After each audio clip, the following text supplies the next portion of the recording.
Terima kasih banyak, Pak. Sama-sama. Nah, sambil menunggu kelompok 4 mempresentasikan hasil tugasnya, untuk semester ini kami dari tim dosen belum mempunyai informasi terkait kisi-kisi, terutama karena yang menyusun soal ujiannya itu adalah di tim dosen koordinator. Kebetulan saya bukan koordinatornya, tapi minimal ya gambarannya adalah seperti soal di UTS kemarin, ya ada pilihan ganda, tapi ini juga apa namanya itu mitigasi saya ya, pilihan ganda, terus kemudian ada jawaban singkat, ya, terus kemudian ada kasus. Ya. Nah nanti teman-teman jangan terlalu harus bisa manage waktu ya untuk pekerjaan tugasnya. Ya.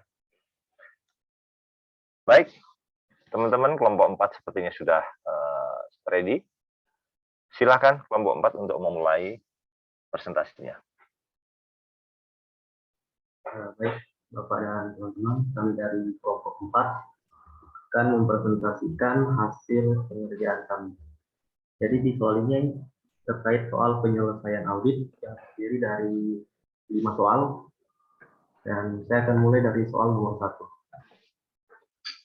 Jadi soal nomor 1 itu jelaskan apa yang dimaksud dengan kewajiban kontingensi dan diskusikan kriteria yang digunakan akuntan dan auditor untuk mengklasifikasikan peristiwa akuntansi ini. Dan langsung saya jawab saja. Untuk nomor 1 itu, pengertian dari kewajiban kontingensi itu adalah potensi kewajiban di masa depan kepada pihak lain untuk sejumlah uang yang belum pasti nilainya sebagai hasil dari aktivitas yang sudah berlangsung saat ini atau di masa lalu. Nah, kriteria yang digunakan auditor maupun akuntan itu ada 3. Yang pertama itu probabilitas peristiwa di masa depan yang akan terjadi. Terdiri dari remote, possible, dan probable. Kemudian ada keandalan estimasi nilai kewajiban kontingensi. Dan yang ketiga itu ada materialitas dari kewajiban kontingensi yang seharusnya diungkapkan di PALK. Dan untuk nomor 2 akan dilanjutkan oleh teman saya. Lalu untuk yang nomor 2, jenis kontingensi seperti apa yang menjadi perhatian auditor?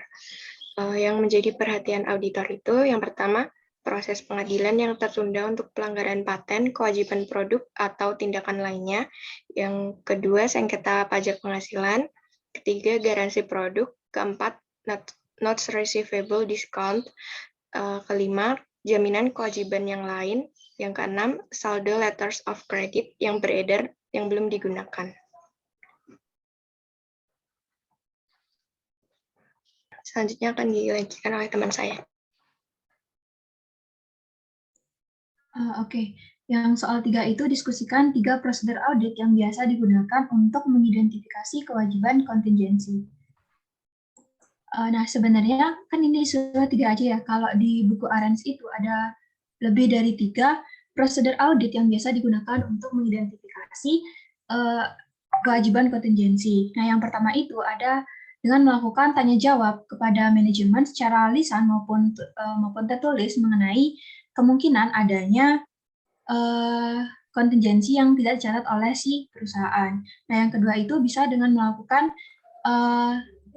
mereview atas laporan agen pendapatan internal tahun berjalan dan tahun sebelumnya untuk penyelesaian pajak penghasilan. Kemudian bisa dengan menelaah kondisi hukum untuk periode audit dan menelaah tagihan dan pernyataan dari penasihat hukum atas terjadinya kewajiban kontingensi dan memperoleh surat dari penasihat hukum atas status kewajiban kontingensi. Nah, itu mungkin berkaitan sama terjadinya litigasi ya. Nanti. Nah, kemudian bisa juga dengan memeriksa letter of credit yang berlaku pada tanggal neraca dan memperoleh informasi untuk saldo yang digunakan dan saldo yang tidak digunakan. Oke, mungkin aku tambahin lagi.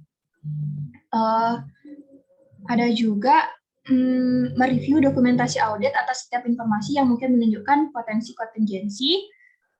Lalu mereview notulensi rapat direksi dan pemegang saham untuk menunjukkan adanya tuntutan hukum atau kontingensi lainnya. Oke, nanti soal 4 dan seterusnya bakal dilanjutkan oleh teman yang lain. Terima kasih. Oke, lanjut. Soal 4, jelaskan dua jenis utama peristiwa kemudian atau subsequent event yang memerlukan pertimbangan oleh manajemen dan evaluasi oleh auditor, dan berikan dua contoh untuk masing-masing jenis. Yang pertama, ada subsequent event yang memiliki pengaruh langsung terhadap laporan keuangan dan memerlukan penyesuaian. Contohnya, yang pertama, pernyataan pilot oleh pelanggan dengan saldo piutang yang belum dibayar karena kondisi keuangan nasabah yang memburuk. Penyelesaian litigasi dengan jumlah berbeda dari jumlah yang tercatat di buku, pembuangan peralatan yang tidak dilakukan dalam operasi dengan harga di bawah harga saat ini nilai buku saat ini. Yang kedua adalah subsequent event yang tidak memiliki pengaruh langsung terhadap laporan keuangan, tetapi mungkin memerlukan pengungkapan di catatan atas laporan keuangan. Yang pertama adalah penerbitan obligasi atau efek ekuitas. Yang kedua, adanya penurunan harga pasar, surat berharga klien sebagai investasi sementara. Yang terakhir, merger atau akuisisi. Selanjutnya akan dilanjutkan oleh Andi. Selanjutnya, soal nomor 5. Audit atas laporan keuangan PT Smith per 31 Desember 2011 selesai dilakukan pada tanggal 17 Maret 2012.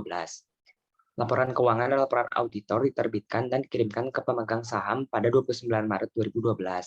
Dalam setiap situasi, nomor 1-5 di bawah ini, tentukan tindakan yang tepat A, B, C, D, atau E. Tindakan yang mungkin dilakukan adalah sebagai berikut.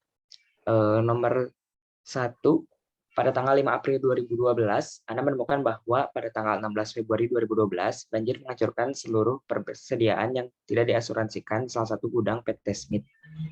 Tindakan yang mungkin dilakukan adalah D, meminta klien merevisi dan menerbitkan kembali laporan keuangan 31 Desember 2011.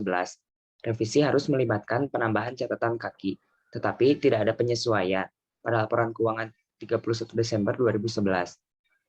Kemudian nomor 2, pada tanggal 17 Februari 2012, Anda menemukan bahwa pada tanggal 16 Februari 2012, banjir menghancurkan seluruh persediaan yang tidak diasuransikan di salah satu gudang PT Smith.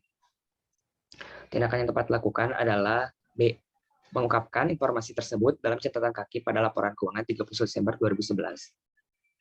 Kemudian nomor 3, pada tanggal 17 Februari 2012, Anda menemukan bahwa pada tanggal 30 November 2011, banjir menghancurkan seluruh persediaan yang tidak diasuransikan di salah satu gudang PT Smith.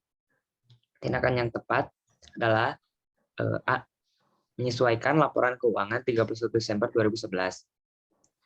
Nomor 4, pada tanggal 5 April 2012, Anda menemukan bahwa pada tanggal 30 Maret 2012, kebakaran menghancurkan salah satu dari 13 pabrik PT Smith. Tindakan yang mungkin dilakukan adalah E, tidak ada tindakan yang diperlukan. Kemudian terakhir nomor 5, pada tanggal 7 April 2012, Anda menemukan bahwa debitur PT Smith bangkrut pada tanggal 6 Januari 2012 karena kesehatan keuangan yang menurun secara bertahap. Tindakan yang mungkin dilakukan adalah C, meminta klien merevisi dan menerbitkan kembali laporan keuangan 31 Desember 2011. Revisi tersebut harus mencakup penyesuaian terhadap laporan keuangan 31 Desember 2011. Ya, sekian presentasi dari kelompok kami. Baik, terima kasih kelompok 4. Teman-teman yang lain ada punya pendapat yang berbeda atau mungkin punya masukan-masukan buat kita bersama yang bisa kita diskusikan? Silakan.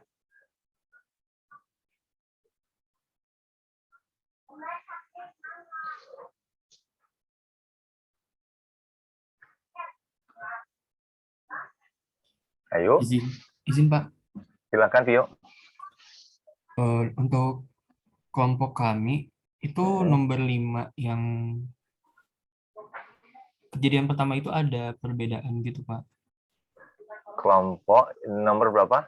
Soal nomor berapa? Soal 5 kejadian yang ke-1 itu kan kalau tadi dari kelompok 4 itu kalau nggak salah jawabannya itu yang D, yang meminta klien merevisi dan sebagainya. Untuk kalau kelompok kami itu jawabannya tidak ada tindakan yang diperlukan, karena untuk kejadian pertama itu kan auditor mengetahuinya itu tanggal 5 April 2012. Sementara Hmm. di soal itu laporan auditnya itu terbit tanggal 20 tanggal laporan auditnya itu terbit bentar, Pak.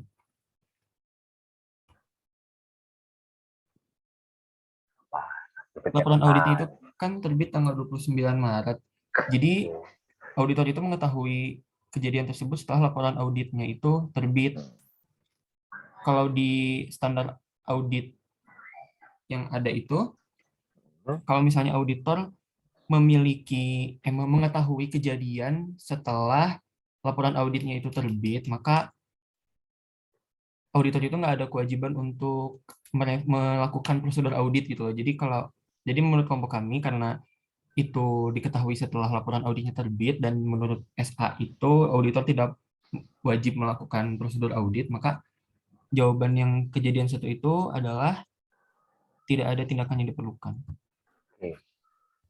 Baik, kelompok 5 menyatakan bahwa poin kejadian yang terjadi tanggal 16 Februari 2012 ya, di mana seluruh persediaan itu hancur dan tidak diasuransikan, artinya ada kerugian. Nah, ini menurut kelompok 5 tidak perlu dilakukan revisi, tetapi harus apa jawabannya, Tio? Poin nomor berapa jawabannya? Tidak ada tindakan yang diperlukan, Pak. Tidak ada tindakan, tidak perlu diungkapkan, atau nomor E. Baik. Teman-teman yang lain punya pendapat? Izin, Pak. Silakan dengan Nindi. Dengan Nindi. Silakan Nindi. Apa pendapatmu Nindi? Nindi kelompok berapa ya? Kelompok 1. Kelompok 1. Silakan Nindi. Kalau menurut saya setuju sama yang kelompok 4 tadi. Jawabannya D. Karena Alasannya? itu kan banjirnya itu tuh di tanggal 16 Februari gitu, di mana dia tuh terjadinya masih dalam proses audit. Nah, kecuali kalau terjadi banjirnya itu di luar proses audit, misalnya setelah tanggal pelaporan setelah tanggal 29 Maret, misalnya di tanggal 5 atau 6 April itu baru terjadi banjir. Nah, itu baru tidak ada tindakan yang diperlukan. Tapi kalau misalnya kejadiannya itu masih di dalam prosedur, masih di dalam tanggal auditnya, walaupun kita tuh nemuinya si auditornya itu sadarnya pas udah di luar penerbitan, itu tetap kita harus minta klien merevisi. Tapi kalau kita sadarnya masih di tanggal audit, itu kita yang ngungkapin di JALK-nya, tapi karena itu udah nggak termasuk di tanggal audit, makanya kita minta klien buat yang revisi. Gitu, Pak. Oke, baik. Ada yang lain yang punya pendapat? Atau mungkin sama pendapatnya tapi alasannya berbeda, siapa? Izin Pak, kelompok 4. Oke, Andi. Pendapat kami ya sama seperti Nindi Pak, itu karena kan banjirnya itu kan munculnya tuh di periode audit dan diketahuinya tuh setelah terbit laporan. Jadi karena banjirnya itu termasuk subsequent event jenis 2, maka tidak perlu koreksi dan tidak perlu pengungkapan, Pak. Oke. Baik. Kelompok 2. Kelompok 2 mana kelompok 2? Kelompok 2 gimana? Apa pendapatnya?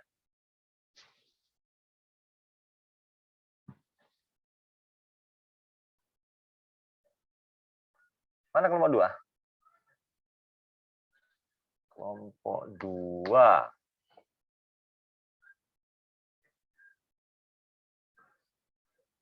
Siren, pendapat dari kelompokmu apa?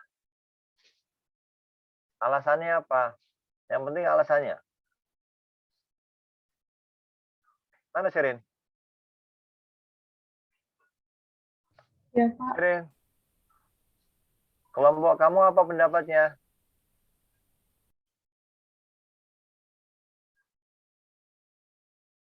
Kamu mengerjakan nggak, Seren?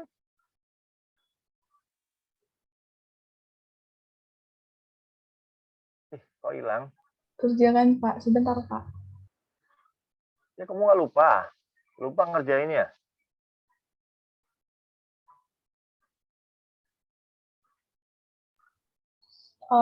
Menurut kami tidak perlu koreksi, Pak, tapi perlu pengungkapan. Alasannya apa? Karena itu masuk subsequent event yang jenis kedua, jadi itu munculnya di periode audit, Pak. Dan sudah diketahui setelah terbitnya laporan. Jadi tidak perlu revisi? Iya, Pak. Cukup di pengungkapan saja. Cukup di pengungkapan saja. Meminta klien, tidak dilakukan, berarti yang E. Oke, kelompok 3.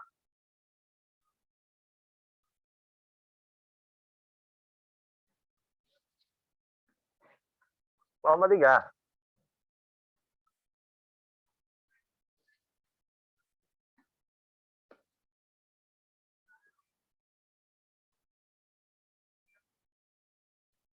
Arsi,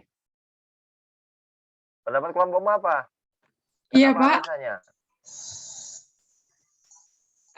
Kelompok kami jawabannya D, Pak. D itu apa? Alasannya apa?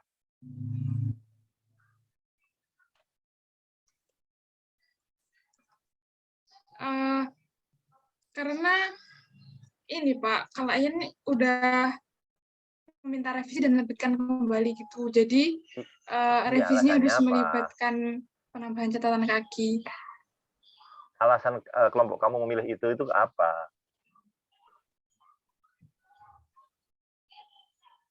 Karena menurut kami yang paling tepat itu, Pak. Ya iya, paling tepat itu. Alasannya apa? Kenapa yang itu tepat? Kenapa bukan yang E, yang A yang tepat? Ini jawaban itu. Kamu tuh mahasiswa sekolah tinggi akuntansi negara loh. Jawabannya begitu.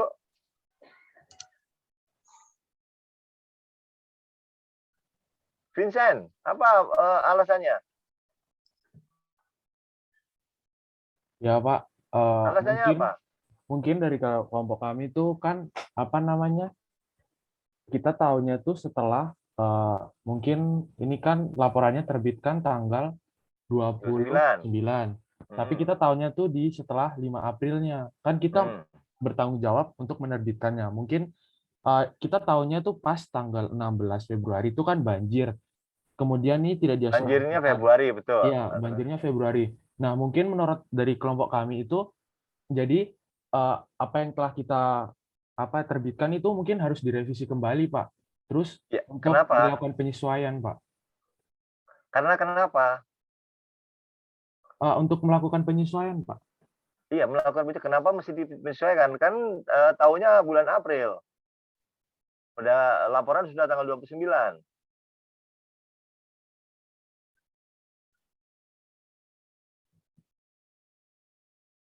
Kelompok 6. Mana pendapatnya kelompok 6? Yang penting saya kepingin tahu bagaimana kalian itu membuat alasan. Jadi nanti kalau suatu saat kalian mau di lapangan, ya ketemu orang berargumen, itu argumennya itu nggak diketawain orang kamu. Kelompok 6 mana kelompok 6? Bima, mana Bima? Saya Pak, kelompok 6 Pak. Apa pendapat kelompokmu? Apa alasannya? Kalau menurut kelompok kami Pak, itu karena masuk di subsequent event jenis 2 Pak. Maksudnya gimana? Itu maksudnya kan subsequent event itu munculnya pas periode audit, jadi nggak perlu koreksi tapi perlu pengungkapan. Jadi jawabannya yang D, Pak. Yang D. Baik. Teman-teman, ya silakan Lina. Gimana Lina? Saya izin, kan tadi ditanya kelompok saya kan jawabnya D. Nah, saya izin ini Pak share screen yang di buku terkait jawaban kelompok kami. Oke, silakan. Oke, izin share screen ya Pak dan teman-teman. Oke, silakan.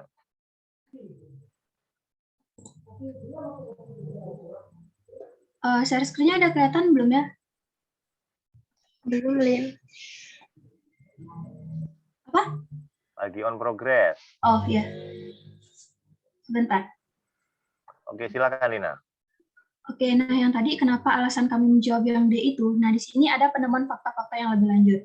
Nah, di sini walaupun jarang terjadi, kadang-kadang auditor itu mempelajari setelah laporan keuangan yang diaudit telah diterbitkan, bahwa laporan keuangan itu mengandung salah saji yang material. Contohnya itu misalnya yang kayak tadi soal itu kan. Nah, setelah laporan itu diterbitkan, ditemukan bahwa pas periode auditnya itu terdapat banjir yang mengakibatkan kehilangan persediaan oleh si perusahaan. Nah, oleh karena itu, jika auditor menemukan bahwa laporan ternyata menyesatkan setelah diterbitkan, tindakan yang harus ditempuh adalah meminta klien untuk segera menerbitkan laporan keuangan yang telah direvisi yang mencantumkan penjelasan mengenai alasan revisi tersebut. Jadi, oleh karena itu, kami menjawab yang tersebut, Pak. Baik. Good. Izin stop share ya, Pak. Oke. Terima kasih, teman-teman. Teman-teman, subsequent event itu harus diungkapkan atau tidak? Ada yang diungkapkan, ada yang tidak, ya, tergantung bagaimana pengaruhnya, ya, tergantung bagaimana efeknya. Ya. Apakah efeknya kemudian berpengaruh kepada pengambilan keputusan? Pengambilan keputusan oleh siapa? Oleh manajemen dan oleh para investor. Ya. Nah, kapan subsequent event itu harus dilaporkan? Ya. Nah, saya buat lihatin ininya ya.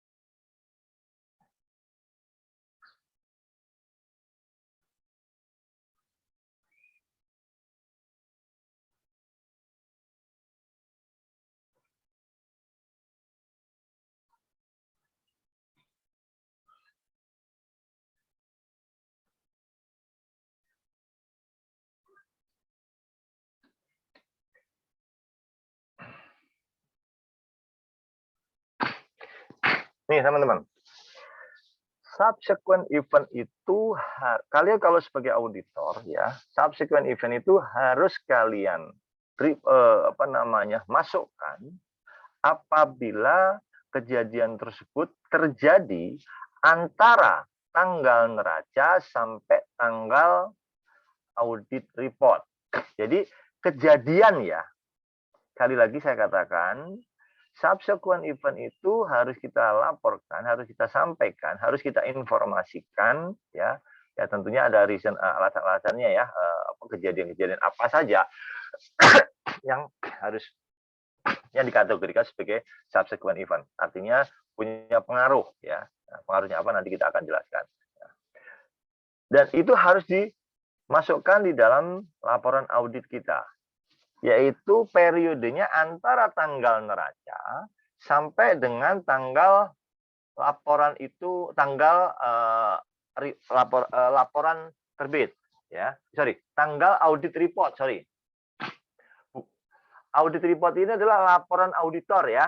Kalau yang laporan keuangan adalah laporan keuangan yang bentar teman-teman, habis baterai.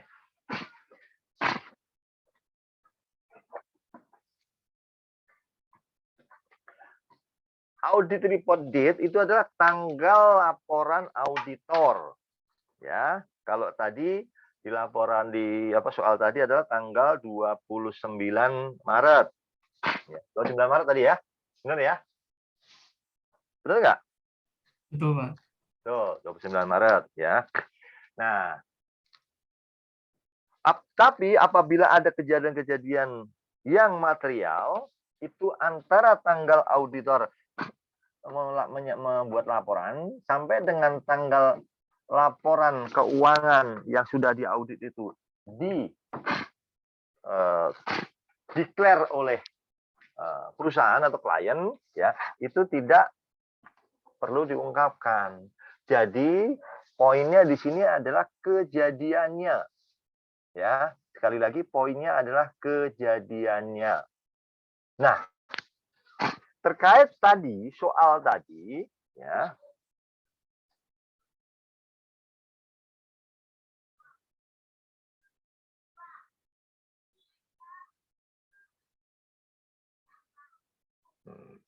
Terkait soal ini, nih. Pada tanggal 5 April 2012, Anda menemukan bahwa kejadian tanggal 16 2012 itu terjadi banjir yang menghancurkan seluruh persediaan yang tidak diasuransikan oleh di salah satu gudang PT Smith. Artinya, ya, pada tanggal 16 Februari itu adalah kejadiannya. Loh, Pak, kan auditor baru menyadari tanggal 5 April. Nah, inilah yang di awal-awal dulu, teman-teman, kita pernah membahas apa yang disebut dengan acceptable audit risk. Artinya ada risiko-risiko yang terjadi, ya, yang itu based on hitungan atau prediksi atau kesalahan prediksi yang dilakukan oleh auditor, ya. Nah, kejadian ini, ya, banjir itu kan sesuatu yang luar biasa, teman-teman. Ya. Banjir adalah kejadian yang sesuatu yang luar biasa, ya. Pekerjaan auditor, ya, itu selesai tanggal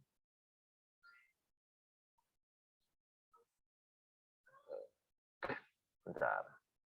Tanggal berapa selesai lapangannya, teman-teman? Audit laporan PT Smith 31 dilakukan tanggal 15. Selesai tanggal 17 Maret. Ya. Pekerjaan lapangan, ya. Jadi auditor itu auditor PT Smith itu pekerjaan lapangannya selesai tanggal 17 Maret. Ya. Tentunya, ya. Dia nggak mungkin bekerja cuma sehari 2 hari. Ya.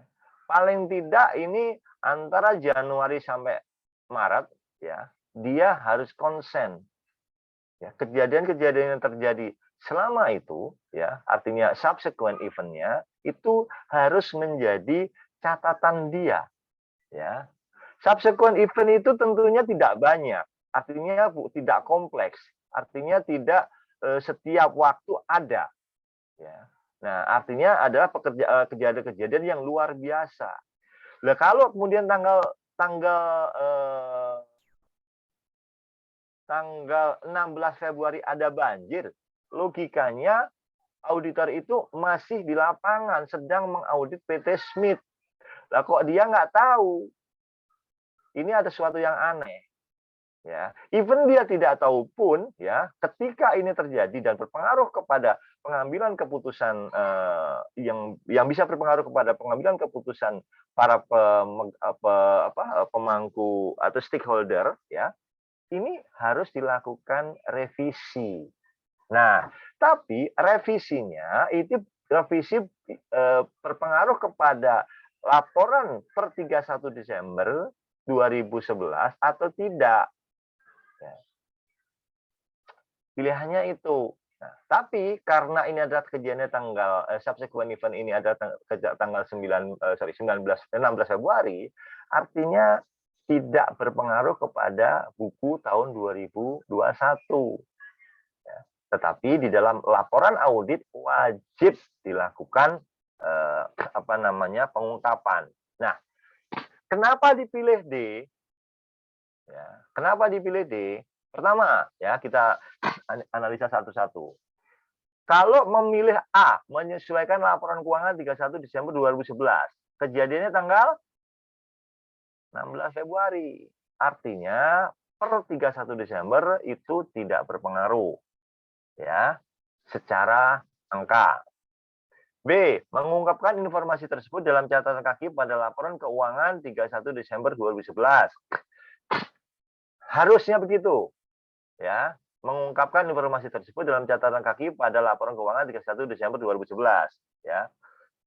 B, ini ada kemungkinan benar, ya, dan memang harus dilakukan ini, ya. C, meminta klien merevisi dan menerbitkan kembali laporan keuangan 31 Desember 2011, ya.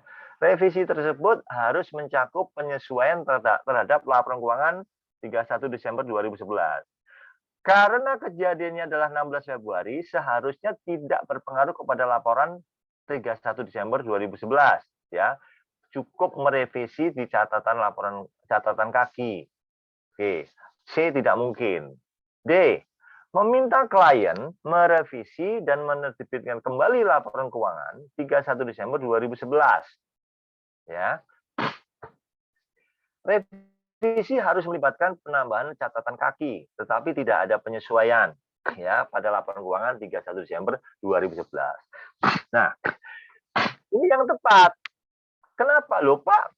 Kok si auditor tidak menerbitkan kembali laporan auditnya? Tidak perlu. Karena kenapa? Cukup membuat surat kepada klien untuk merevisi dalam penerbitan laporan keuangan dengan menambahkan catatan laporan kaki.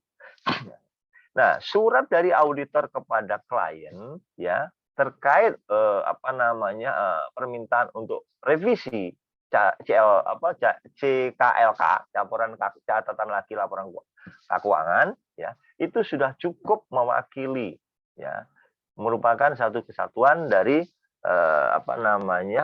tugas dari kewajiban dari auditor, ya. Kalau dia mau merubah laporan keuangan, ya, laporan audit, kan laporannya itu laporan keuangan auditednya sudah disampaikan kepada klien, dan kemungkinan besar kliennya ini sudah menerbitkan laporan keuangan.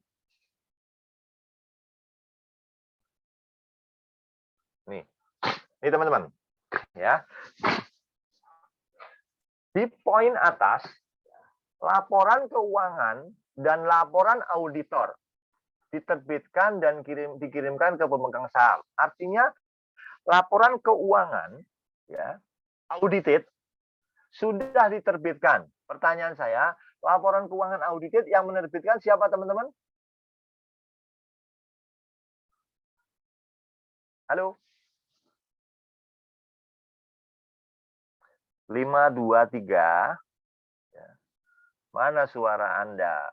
Ini kuliah kalian terakhir.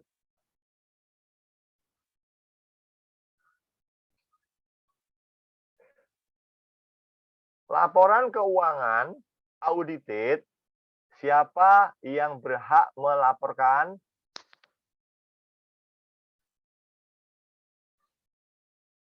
Manajemen, Pak. Siapa ini? Sheila, Pak. Sheila. Oke. Ada teman-teman yang lain punya pendapat selain Sheila? Auditor, Pak. Oke. Berarti kalian belum pernah dapatkan informasi, ya. Baik. Auditor itu hanya bertanggung jawab sampai laporan auditnya. Di mana laporan audit itu bentuknya apa, teman-teman? Ending dari laporan auditor itu bentuknya apa? Opini. Opini, ya. Jadi laporan audited semuanya, kemudian di covernya ada opini, ya. Ada opini, kemudian ada catatan laporan manajemen dan lain sebagainya, ya. Nah, yang utama adalah laporan opininya, ya. Nah, laporan keuangan audited itu kewajiban dari manajemen untuk menyampaikan ke khalayak ramai. Kalau perusahaannya perusahaan tertutup, dia akan sampaikan kepada para pemegang saham dan kepada pihak-pihak yang membutuhkan seperti pemerintah, seperti pajak dan lain sebagainya.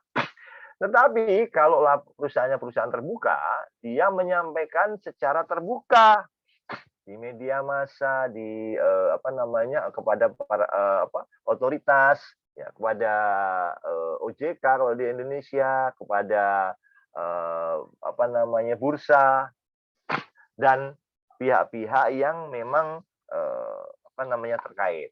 Ya, tapi intinya adalah laporan secara terbuka. Nah, karena laporan keuangan ini sudah diterbitkan, ya,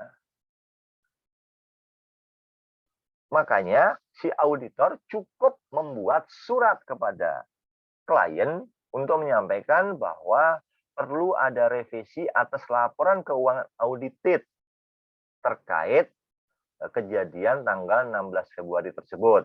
Karena ada nilai yang material, ya, karena semuanya hilang ya di satu gudang itu, ya, tidak ada tersisa dan tidak ada asuransi. Dan ya, revisinya itu hanya kepada penambahan catatan kaki, tidak ada penyesuaian karena kejadiannya setelah tanggal neraca dan tidak berpengaruh kepada posisi keuangan 31 Desember 2011. Baik. Sampai di sini masih ada yang bertanya nggak teman-teman terkait masalah poin ini? Izin Pak, izin berpendapat. Silakan Pak Nur Masih Muslimin, apa pendapatmu? Saya jawabannya D, tapi kalau kita imajinasikan lagi kalau boleh Pak. Menurut saya bukan alibli itu kalau itu benar sih Pak. Kenapa? Nomor satu kan tidak dijelaskan lebih rinci Pak. Bagaimana kalau kita ini sebagai auditor tahu kalau tanggal 16 banjir, tapi kita tidak tahu kalau persediaan itu diasuransikan atau enggak kan gitu Pak. Nah kemungkinan terburuknya kan kita mengungkapkannya di footnote-nya kan tidak diasuransikan.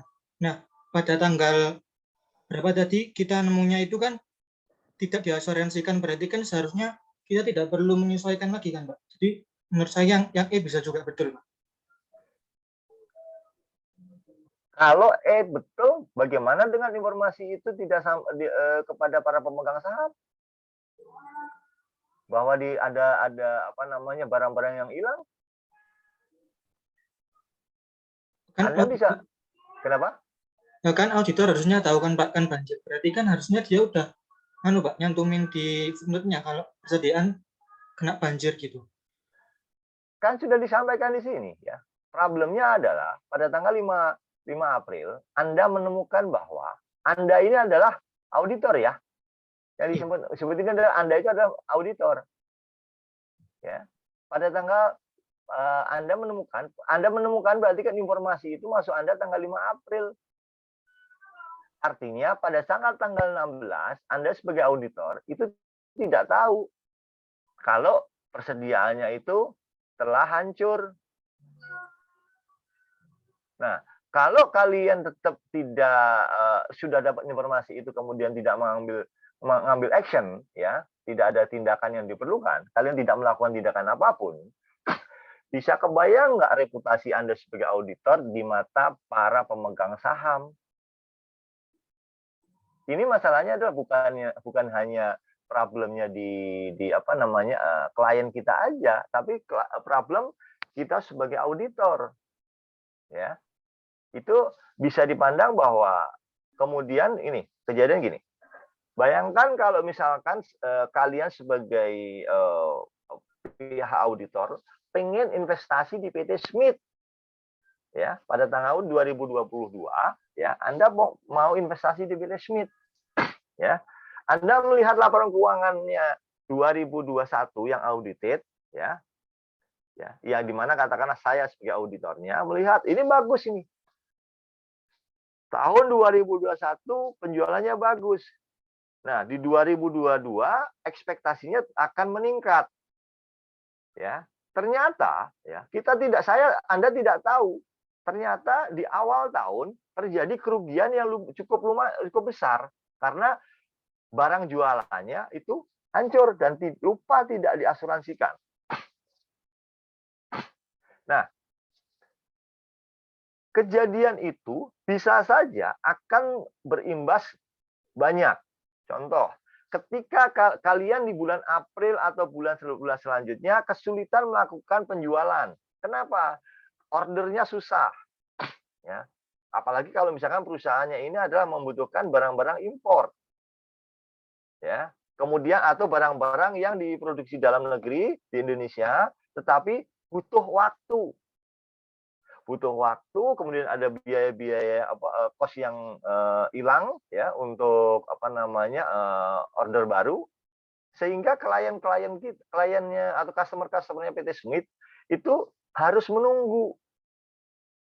Artinya kerugian cukup impact-nya terlalu besar. Nah, kemudian kalian invest. Ketika si uang sudah kalian masukkan, ya, kalian injek kepada PT Smith, ternyata PT Smith tidak bisa beroperasi sebagaimana mestinya selama katakanlah 6 bulan ke depan. Artinya, ya, apa yang kalian bayar, ya, itu kemudian di akhir tahun, ya, saham per share dari PT Smith itu ternyata jeblok. Nah, kalian pasti akan melihat, loh ini kan sudah audited. Tapi kok laporannya menyesatkan.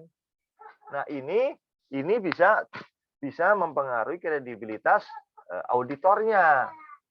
Ya, karena tidak menginformasikan di dalam laporan auditednya. Ya, oleh sebab itu, ya, tetap ya auditor harusnya menyampaikan ya adanya pengungkapan ini. Tidak perlu disesuaikan. Ya. Tidak perlu disesuaikan, tetapi harus diungkapkan. Ya, minimal ya pembaca laporan keuangan tahu, oh PT Smith ini ada potensi kerugian ya atas hilangnya persediaan. Potensinya berapa? Belum bisa dihitung. Ya. Ini kejadian teman-teman di dalam dunia bisnis ya. Contoh.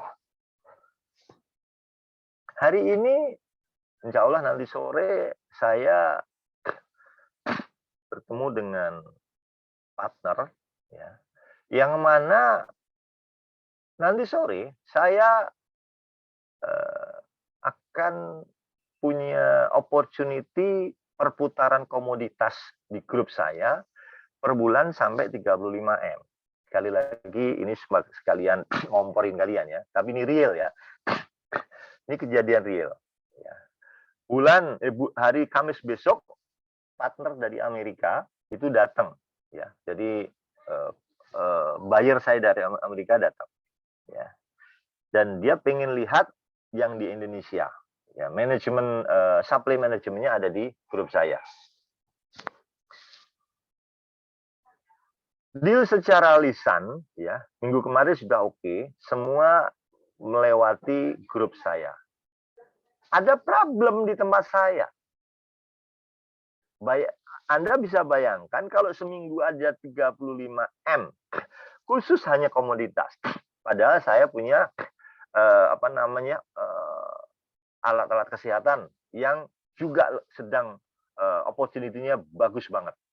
Ya, Amerika, Senegal, Jepang sudah menyatakan minat ya untuk alkesnya. Ya, gloves, saya punya gloves ya. Nah, untuk komoditas saja itu seminggu 35M. Sebulan itu 140M. Setahun berapa T? Nah, kalau ini ngomong informasi ya. Informasi tadi itu tidak segera saya informasi ini hanya saya tidak segera saya sampaikan kepada para stakeholder. Stakeholder saya siapa? Financial manager, financial manager. Ya, financial manager itu macam-macam. Saya punya banking, saya punya finance institution, terus kemudian ada personal institution. Nah, kalau saya sampai tidak menyampaikan kepada mereka dan telat, ya, telat saya menyampaikan kepada mereka, ya, Anda bisa bayangkan, ya, apa yang opportunity saya akan melayang dengan sia-sia. Ya. Oleh sebab itu, ini masalah informasi, teman-teman. Kalau tidak saya sampaikan, ya, informasi tersebut, ya, ini pihak-pihak yang terkait baik customer saya ataupun pihak funding saya, fund manager saya, ya, itu tidak tersampaikan sehingga opportunity saya hilang. Sama, ya, ini adalah masalah informasi yang material. di sini ada kejadian bahwa ada kemungkinan ada kerugian yang cukup material. Kalau informasi ini tidak segera disampaikan, ya, ada pihak-pihak yang akan menderita kerugian. Dan kerugian itu banyak dari pihak itu mendasarkan kepada laporan audit kita. Ya. Walaupun mereka tidak membaca laporan auditor kita ya, para investor itu tidak membaca laporan audit kita. Ya. Yang dia baca adalah laporan keuangan audited, ya, yang diaudit oleh PT, oleh KAP ABCD. Ya. Artinya mereka akan tahu siapa auditornya. Ya. Bukan tanya laporan auditnya bagaimana, enggak. Karena laporan audit itu mencerminkan apa yang dilaporkan oleh manajemen. Ya. Dicerminkan oleh laporan keuangan audited yang dilaporkan oleh manajemen. Nah, oleh sebab itu ya harus dilakukan penyesuaian, harus diungkapkan ya informasi-informasi ini. Ya. Jadi kalau tidak diinformasikan bisa menyebabkan bias dalam pengambilan keputusan oleh para pemegang saham atau pihak stakeholder. Ya, oke. Ada yang lain yang bertanya? Kecuali kalau, oke, silakan sebentar Asri. Kecuali kalau misalkan kerugiannya itu tidak material, ya. Nah, kemudian loh Pak, kan itu seharusnya kan sudah auditor pasti tahu dong. Nah, kalau auditor tahu, ya informasi ini dengan jelas di sini kan muslimin, dengan jelas disebutkan bahwa auditor baru tahu tanggal 5 April setelah laporan itu diterbitkan. Oke, silakan Asri. Asri, silakan. Itu kan Suaramu putus-putus, Asri. Halo. Teman-teman bisa dengar suaranya Asri nggak? Izin Pak, putus-putus Pak. Putus-putus Pak. Asri putus-putus, Asri. Atau kamu apa tulis di ini aja, di message aja ya. Oke. Yang lain mungkin masih ada perlu mau diskusi?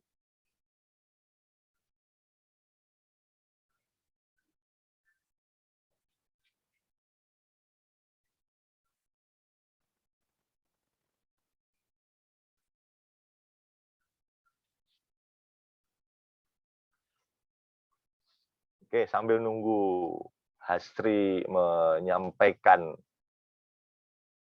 pertanyaannya, saya akan share materi kita hari ini, teman-teman.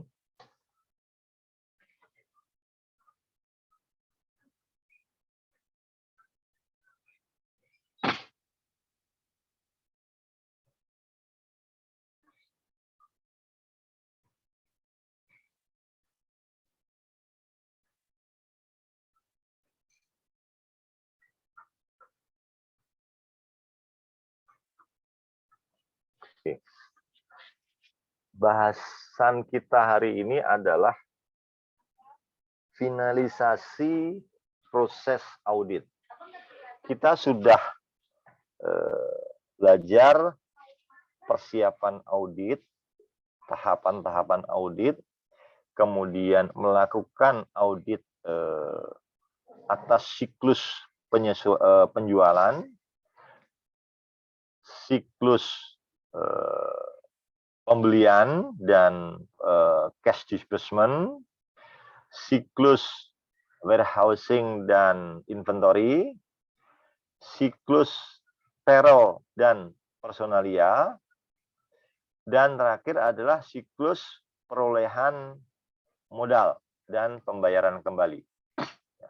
Semua siklus itu ya kemudian dilakukan pengujian dengan menggunakan metodologi tertentu ya, dengan alat-alat uji yang sudah kita pelajari.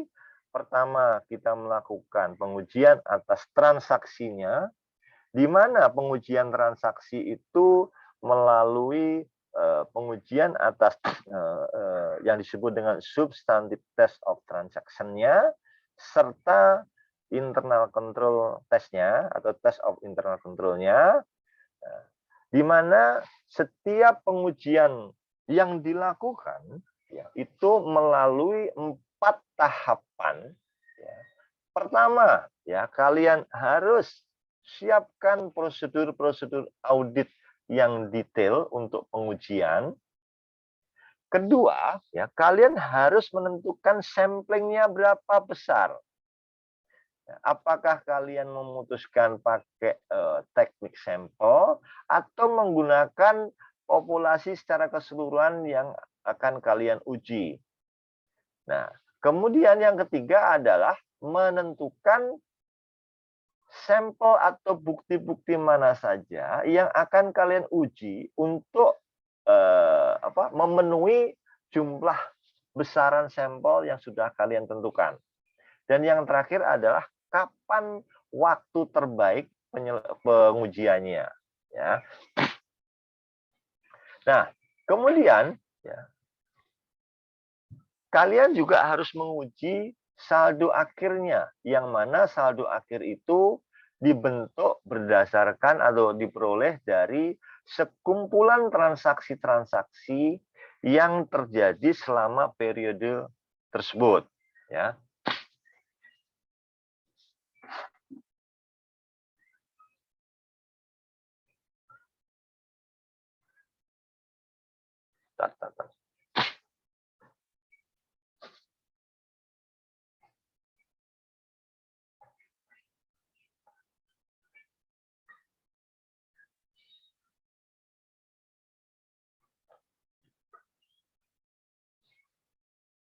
Sebentar, teman-teman.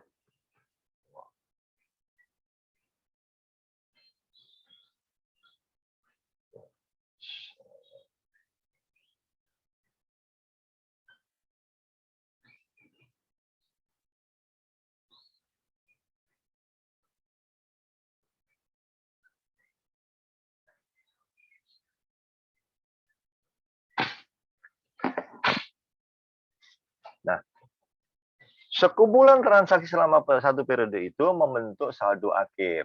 Nah, kalian juga harus mengevaluasi saldo akhirnya. Karena kenapa? Belum tentu ya transaksi-transaksi, kesalahan-kesalahan yang terjadi di transaksi itu menyebabkan saldo akhirnya salah. Ya, seperti yang beberapa waktu lalu sudah saya jelaskan, ya, kadang-kadang terjadi kesalahan ganda di mana yang kesalahan itu saling meniadakan sehingga saldo akhirnya itu sudah benar. Nah, ini yang menyebabkan pengujian itu harus dibagi dua, pengujian atas transaksi dan pengujian atas saldo. Kalau ini terkait masalah substansinya, ya, substansi apa? Substansi transaksi, substansi atas segmen tersebut. Ya, nah, apa yang harus diuji? Pada saat di transaksi ada fokus-fokus yang harus dijadikan fokusnya, yaitu ada 5 atau 6 tujuan audit atas transaksi. Ya, tergantung kalian mau referensinya apa, ya. Kemudian ada di saldo itu ada tujuan audit atas saldo, ada 7 sampai 8 kalau salah, tergantung referensi buku yang kalian pegang. Semuanya benar, ya. Nah, ini sudah masuk pertanyaannya. Nah, nih kita menjawab pertanyaan Hasri, ya. Hasri bertanya, untuk nomor 5 tadi karena termasuk subsekuen nomor 2, makanya dilakukan penambahan atas catatan kaki. Kalau termasuk subsekuen tipe 1, ya, berarti untuk jawabannya dalam soal 5 bagian pertama C. Sorry. Tipe 1 yang apa ya?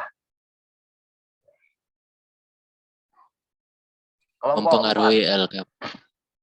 Mempengaruhi LK. Sebentar. Tipe 1 mempengaruhi LK, tipe sebentar, jawabannya C. Sebentar. Kita kembali kepada soalnya.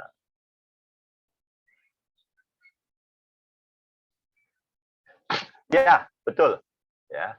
Kalau dia mempengaruhi laporan keuangan, Kalau saya tipe itu tidak menjadi konsen saya, ya. Konsen saya adalah pertama, dia berpengaruh kepada laporan keuangan yang kita audit atau tidak. Kedua, ya, kalau dia berpengaruh, berarti kan harus dilakukan penyesuaian. Ya. Tapi kalau, kok enggak nyambung? Oke. Kalau ternyata dia itu tidak berpengaruh kepada laporan yang kita audit, ya, dan jumlahnya atau pengaruhnya material, ya, terhadap laporan keuangan, sekali lagi terhadap laporan keuangan. Laporan keuangan yang mana? Pasti nanti akan berpengaruh kepada laporan keuangan di 2022. Ya, harus diungkapkan di catatan kaki. Ya. Terus Pak, yang berpengaruh kepada laporan keuangan yang audited, ya, bagaimana?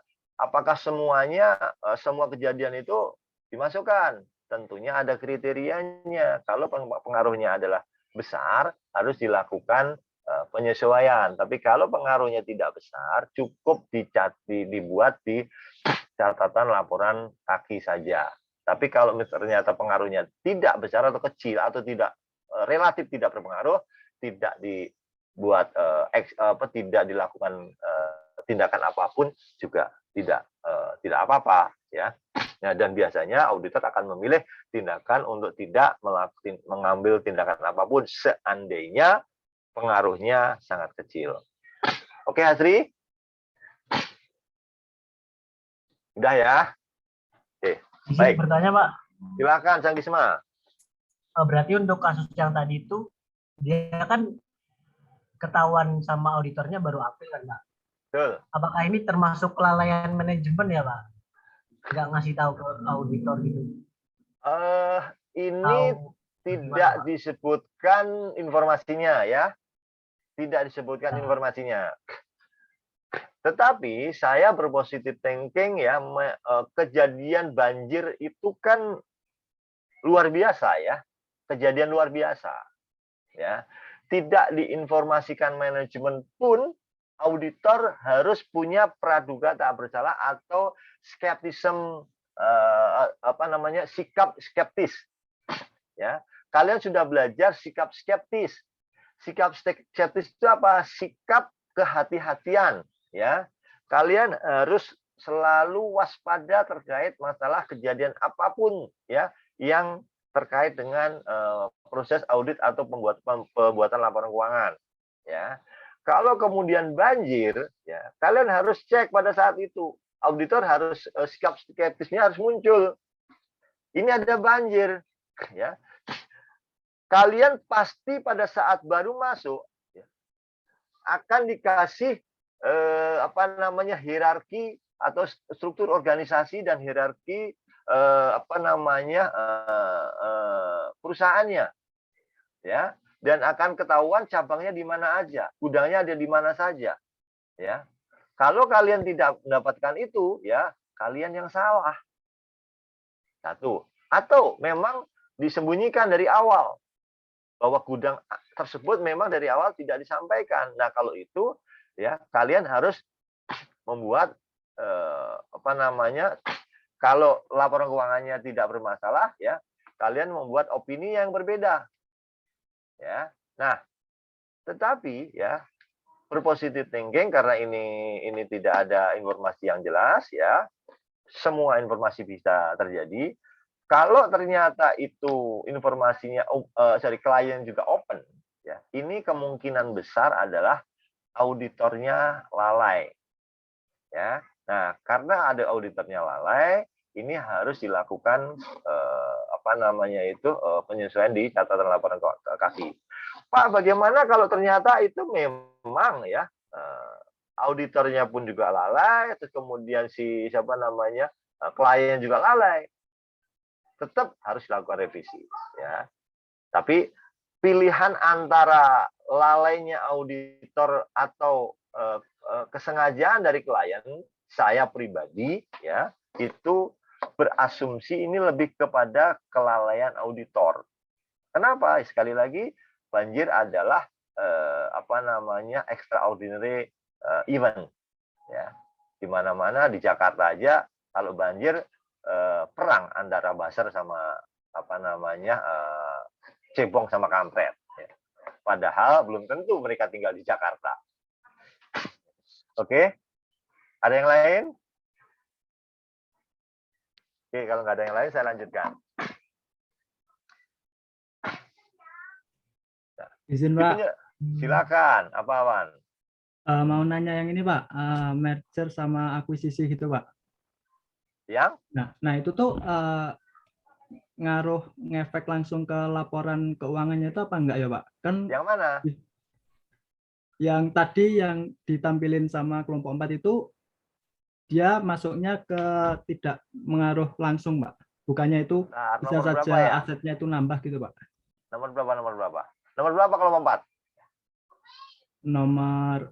Soal nomor 4 kayaknya Pak. Pada tanggal 5 April 2012 Anda menemukan bahwa tanggal 30 Maret 2012 kebakaran menghancurkan salah satu dari 13 pabrik Smith. Maaf Pak, soal yang nomor 4 Pak, bukan yang nomor 5.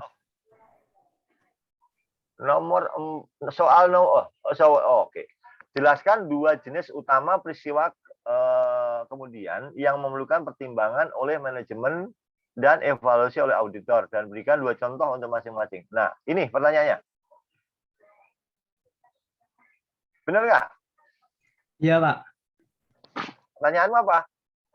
Tadi yang di jawaban itu merger akuisisi itu masuknya ke tidak mengaruh langsung gitu, Pak. Nah, bukannya itu kayak bisa mengaruh langsung gitu ya, Pak, ke laporan keuangannya. Gimana? Saya belum paham pertanyaan kamu. Merger akuisisi. Merger sama akuisisi. Oke. Nah, itu tuh dijawab kan itu ada 2 jenis kan, Pak. Nah, itu kan ada yang mengaruh langsung sama tidak langsung. Nah, itu di yang jawaban kelompok 4 itu dia masuknya yang tidak langsung gitu, Pak. Oke. Nah, itu saya mikirnya kan bisa saja mempengaruhi langsung ke laporan keuangannya gitu ya, Pak, atau memang tidak mempengaruhi langsung gitu, Pak. Ini, mergernya akuisisinya kapan? Setelah ini, Pak, pas audit gitu, Pak. Pas audit setelah tanggal neraca kan? Ya. Nah, kalau setelah tanggal neraca ya berpengaruh nggak kepada posisi laporan keuangan 31 Desembernya? Itu yang kalian harus pastikan. Ya, biasanya merger itu dimulai dari awal, ya jauh-jauh hari proses mergernya. Ya, kalau ternyata keputusan mergernya itu kemudian diambil setelah tanggal neraca, ya, dan tidak ada efek apapun, dan umumnya sih tidak ada efek apapun ya, tidak ada efek apapun biasanya, ya. Nah itu ya proses mergernya itu hanya cukup dilaporkan atau sebagai di catatan kaki, ya. Nah tapi kalau misalkan prosesnya itu mulai dari awal di akhir tahun sebelumnya, terus kemudian ada biaya-biaya atau penyesuaian-penyesuaian yang terkait merger itu harus dibereskan, ya. Terkait merger kan macam-macam. Merger itu kan ada imbreng segala macam. Kalau imbreng itu adalah pelimpahan aset ya. Pelimpahan aset dari perusahaan A ke perusahaan B itu mulai terjadinya di bertahap ya. Nah, tahapan-tahapan itu juga harus dipilah ya. Akhir tahun yang lalu berarti ada pengaruhnya. Tapi kalau terjadinya pada subsequent event ya tentunya pengaruh kepada laporan keuangan tahun sebelumnya itu tidak ada. Cukup di catatan kaki laporan keuangan. Oke, Wan? Baik, Pak. Makasih, Pak. Ya, makasih sama-sama. Nah, ini teman-teman ya yang perlu kita tanggal-tanggal ini yang kadang-kadang sering sekali menjadi patokan ya.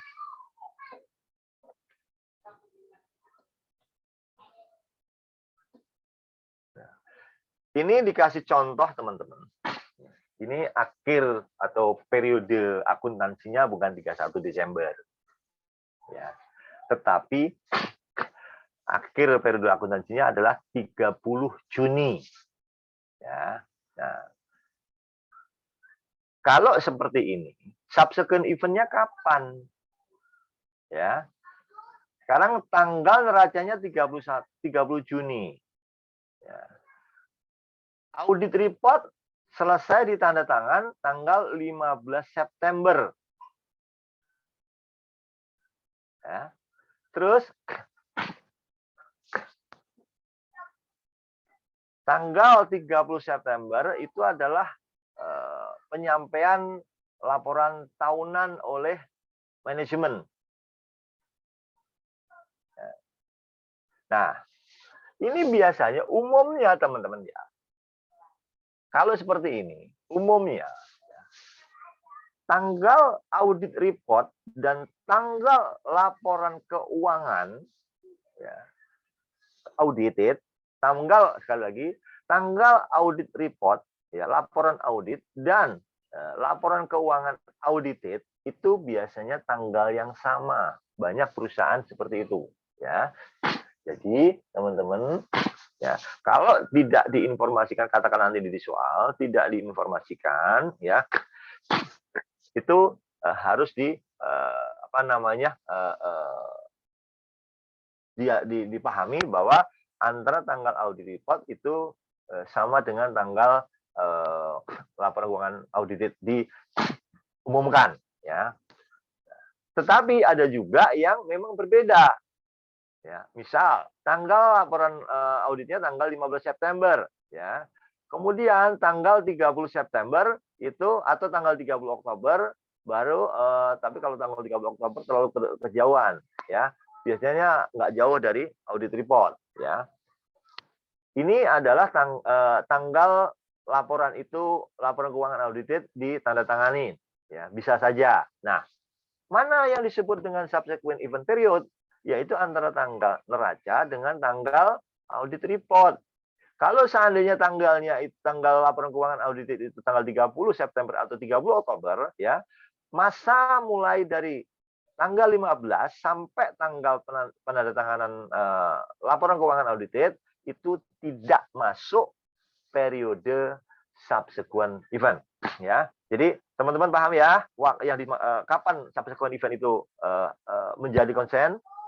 Ada yang bingung nggak teman-teman subsequent event? Waktunya, saya lebih konsen kepada waktu.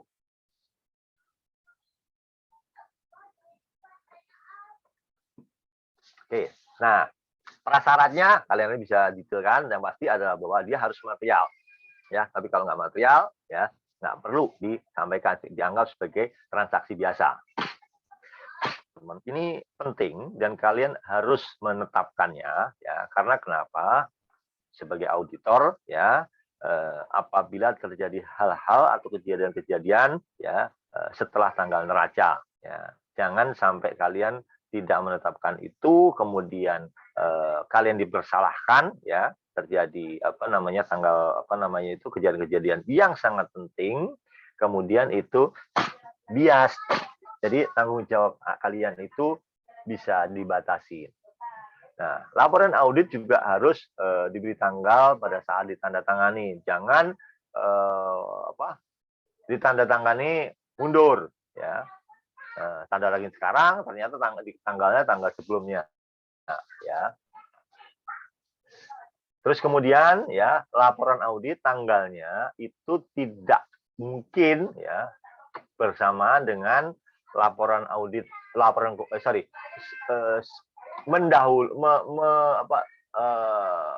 sebelum laporan keuangan audited atau pernyataan direksi terkait laporan itu, ya. Artinya tanggal audit report itu tidak mungkin, ya, setelah tanggal laporan keuangan audited. Ya, sekali lagi saya ulang biar nggak bingung. Tanggal laporan audit ini, ya, tanggal 15 September ini atau laporan audit ini tidak mungkin setelah laporan atau laporan keuangan audited ditandatanganin oleh manajemen. Paling tidak berbarengan. Itu paling telat adalah berbarengan, ya. Ini yang dimaksud dengan laporan audit harus diberi tanggal pada saat ditandatangani dan tidak lebih awal dari tanggal pernyataan direksi. Memastikan laporan keuangan diselesaikan dan diterima secara formal oleh pejabat perusahaan sebelum auditor memberikan pendapat. Nah, ini adalah contoh laporan manajemen. Selain laporan audit, teman-teman, ada yang disebut dengan laporan manajemen. Ya, nah laporan manajemen ini dikeluarkan oleh manajemen yang menyebutkan tanggung jawab, ya, tanggung jawab masing-masing. Nah, contohnya ini Bank Mandiri ini. Di sini ditandatangani oleh dirutnya dan direktur. Direktur ini bisa mungkin direktur keuangan biasanya, ya. Nah, ini disebut dalam kedudukannya tersebut di atas bertindak untuk dan atas nama PT Dewan Direksi, ya, yang menyatakan bahwa tanggung jawab atas penyusunan keuangan itu berada kepada di bawah di bawah manajemen, ya. Kemudian laporan keuangan konsolidasian bank dan entitas anak telah disusun. Nah, ini pernyataan bahwa mereka telah menyusun sesuai dengan standar yang berlaku. Nah, kalau yang ketiga itu adalah terkait informasinya, ya, bahwa informasinya itu sudah disampaikan semuanya secara lengkap, terus kemudian fakta-fakta material yang tidak benar dan tidak menghilangkan informasi atau fakta materialnya, ya. Jadi tidak mengandung informasi yang tidak benar. Jadi yang nomor 2 itu adalah yang pertama adalah tanggung jawab atas laporan keuangan. Kedua, ya, menyatakan bahwa ketepatan atau kepatuhan terkait masalah standar akuntansinya. Yang ketiga adalah informasi terkait laporan keuangan, ya, informasinya, dan menyatakan bahwa tidak ada informasi yang tidak benar, ya. Jadi ini semacam disclaimer, ya, disclaimer dari manajemen. Dan yang terakhir adalah terkait tanggung jawab atas sistem pengendalian internal. Nah, dari sini teman-teman ini menunjukkan bahwa, ya, batasan-batasan terkait masalah laporan keuangan itu di luar tanggung jawab dari auditor, ya. Auditor hanya menilai kesesuaian laporan keuangan dan informasi-informasi yang seharusnya disampaikan, ya, dengan standar akuntansi yang telah disepakati bersama. Nah, kalau ini adalah laporan auditornya, ya. Ini ada opini, ini ada penekanan atau hal lain, ya, kadang-kadang di sini ada hal lain, ada juga penekanan atas hal lain, ya. Nah, ini kalian kemarin sudah belajar di mana hal lain itu ditaruh dan di mana penekanan atas hal lain itu seharusnya dimasukkan. Nah, hal-hal yang kalian harus lakukan atau siapkan, teman-teman, ya, setelah tanggal neraca banyak, ya. Jadi ini hanya sebagai contoh saja, ya. Kalian harus detail, ya. Kalau sebagai auditor harus benar-benar detail, ya. Kadang-kadang auditor itu, teman-teman, dianggap semacam orang yang punya sifat tidak percayaan. Tapi nggak ada masalah. Yang penting adalah ini semua juga menjaga seluruh kepentingan, termasuk kepentingannya auditor, termasuk kepentingannya pemegang saham, termasuk kepentingannya manajemen, ya, untuk kebaikan bersama. Nah, apa saja, ya, contohnya adalah bahwa kalian harus memastikan terkait masalah cut off, ya, pengujian atas cut off, ya. Jangan sampai transaksi-transaksi yang terjadi setelah tanggal neraca, ya, masuk ke dalam saldo akhir tanggal neraca tersebut, ya. Terus kemudian terkait masalah kolektabilitas piutangnya, ya, setelah tanggal neraca, ya. Ini kalau dia penerimanya setelah tanggal neraca, tentunya, ya, ini akan masuk ke tahun berikutnya. Kemudian mengidentifikasi adanya kemungkinan ada kewajiban-kewajiban yang tidak tercatat. Ini lebih kepada ke kontingen, ya, kontingensi. Misalkan tadi yang sudah dicontohkan teman-teman tadi, juga mungkin ada kemungkinan kewajiban yang akan timbul di masa yang akan datang atas peristiwa-peristiwa yang terjadi pada tanggal neraca tersebut. Ini lebih kepada kemungkinan terjadinya kewajiban di masa yang akan datang, ya. Dan ini bisa dideteksi ya dari awal, ya. Dan ini kalian juga harus, kalau sebagai auditor, ya, kalau memang nanti terkait masalah hukum, ya, sebaiknya juga menggunakan tenaga ahli hukum. Ya, kalau bisa tenaga ahli hukum yang memang sudah menjadi lawyernya perusahaan tersebut. Oh, lupa saya. Teman-teman.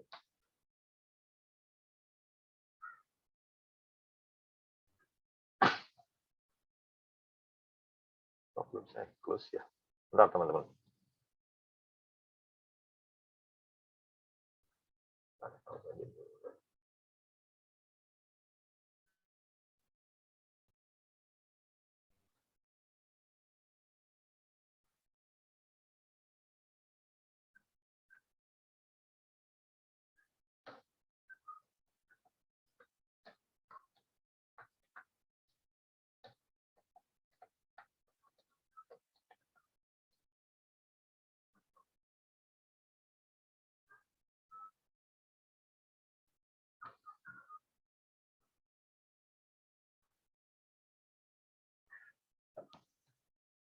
Saya capture dulu teman-teman ya.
Teman-teman, saya report dulu ya.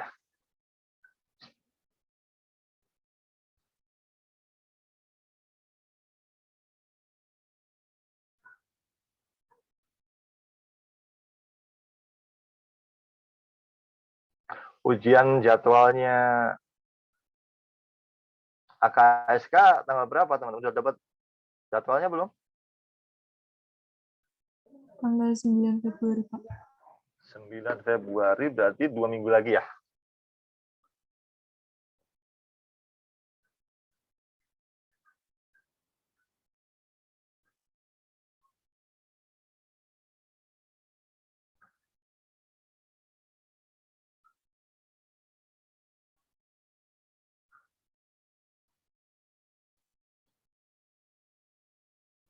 Hari ini tanggal 24.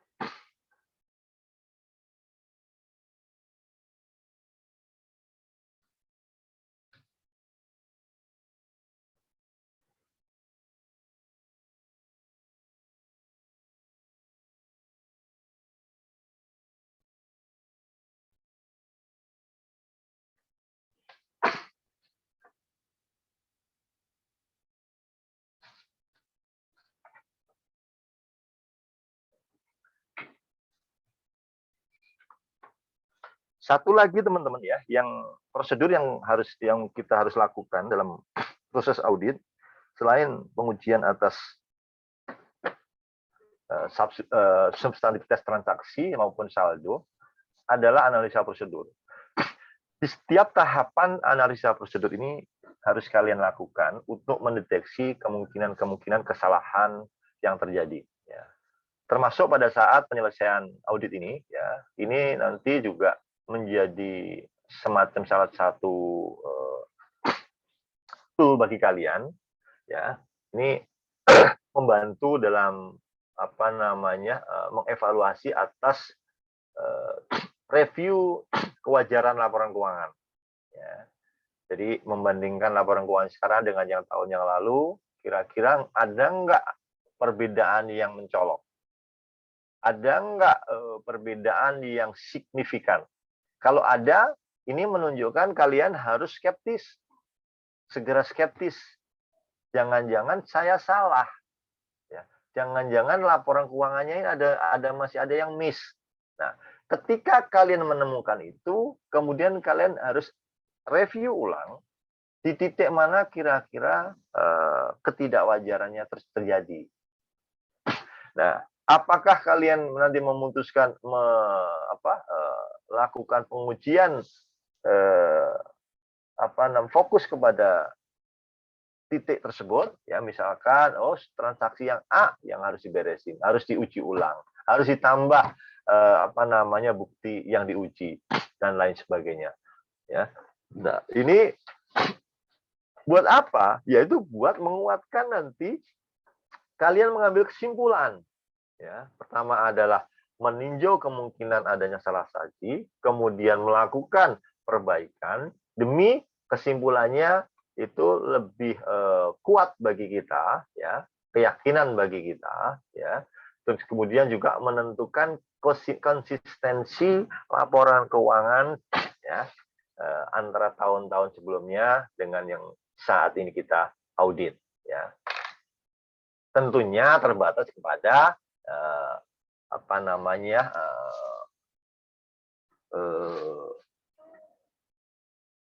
based on experience dari auditor masing-masing. Maksudnya adalah antara satu auditor dengan auditor yang lain pasti punya judgement yang berbeda-beda. Review, kalau tadi teman-teman, ya, ini prosedur analitis ini terkait masalah penyelesaian audit, ya, kalian bisa lihat detailnya nanti di standar audit 520.6. Kalau yang terkait masalah review atas tanggal neraca itu untuk menilai laporan keuangannya, penyajian laporan keuangan, kalian harus lihat di dalam PSAK 8, ya.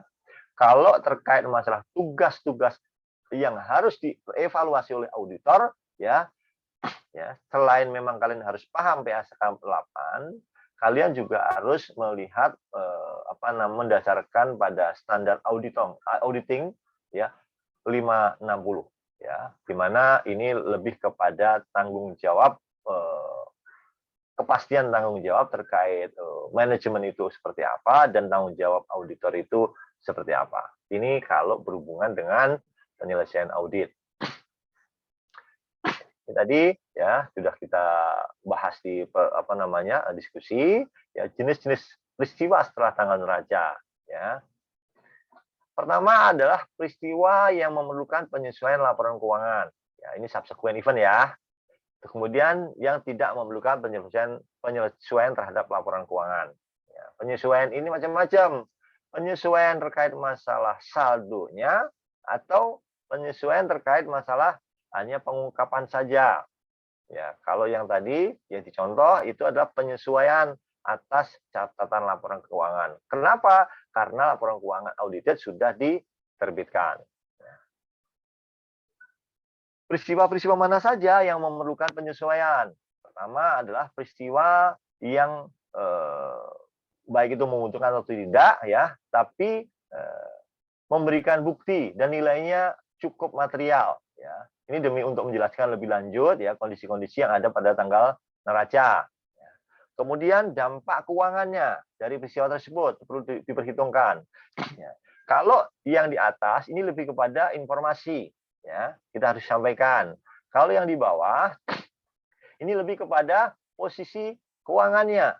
Nah, yang di bawah ini sangat jarang dan membutuhkan evaluasi yang lebih mendalam, ya, karena ini pengaruhnya akan berpengaruh signifikan, ya, terkait masalah kejadian-kejadian setelah tanggal neraca, ya, di mana ini nanti, ya, kalau kemungkinan biasanya adalah atau syaratnya adalah nilainya sangat material, ya.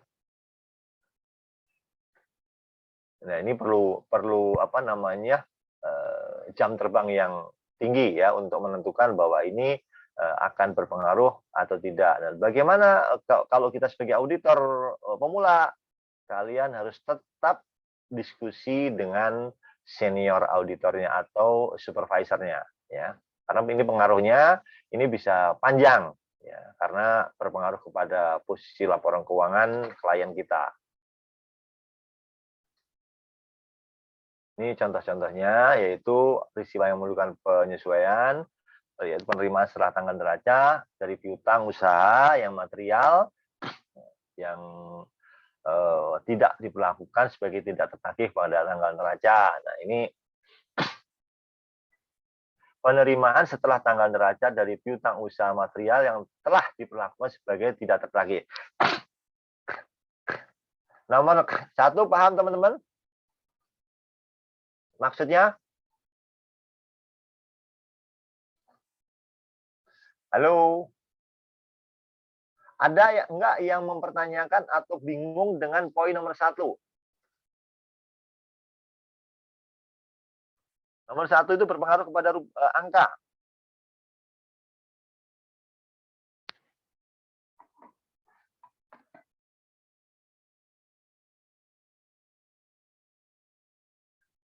Nomor 1 berpengaruh kepada angka.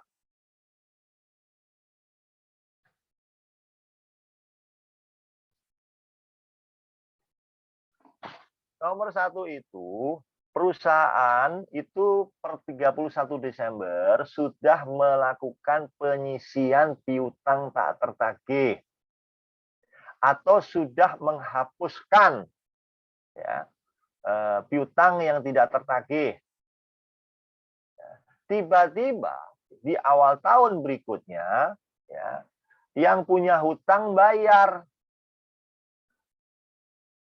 Nah, ini harus dilakukan penyesuaian atas laporan keuangan 31 Desember yang sedang kita audit.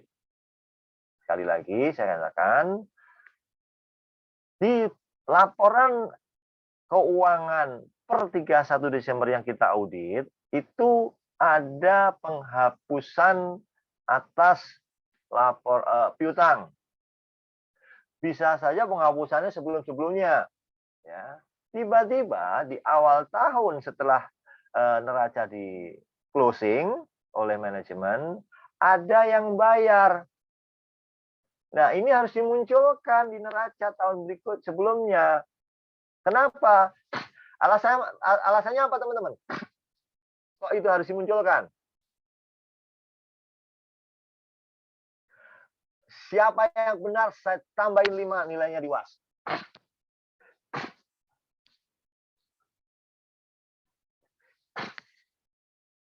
Halo. Izin, Pak. Silakan Jam. Karena mempengaruhi saldo, Pak. Kurang tepat. Nah, mengaruhi saldo gimana? Izin menjawab, Pak. Silakan, siapa nih? Azam mau berpendapat lagi kah?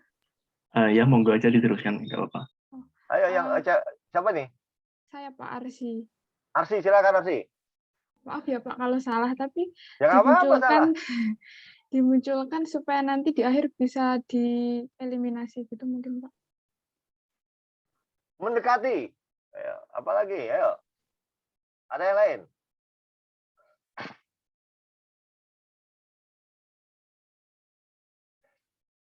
Kalian coba bayangkan ya, pada saat katakanlah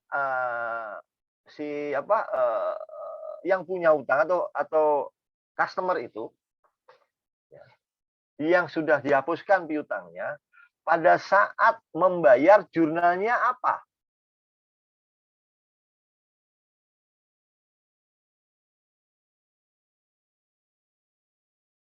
Pada saat membayar jurnalnya apa, teman-teman? Cash pada AFD, Pak. Cash pada? AFD. Tidak tepat. PDE ya, Pak. Cash tidak tepat. Cash pada apa? Piutang. Pada piutang. Ya, cash pada piutang. Ya. Kenapa cash pada piutang? Kan kita ngomongin utang.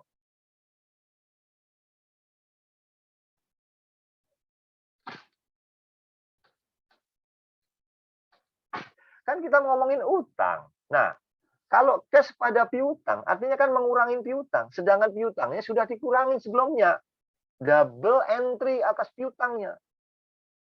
Ya. Oleh sebab itu, biar tidak double entry, direklas lagi, ya, dimunculkan lagi, ya, angka di per 31 Desember. Kenapa kok per 31 Desember? Itu kan piutang yang terbawa di tahun sebelumnya.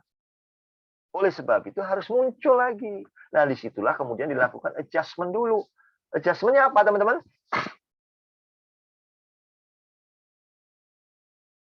Piutang Adjustmentnya pada apa? Piutang pada? allowance. Piutang kepada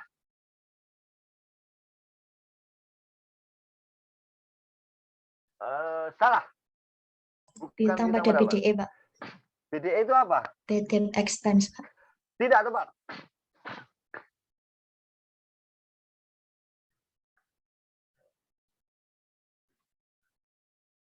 Masih itu bisa jadi alternatif, ya. Kenapa gini?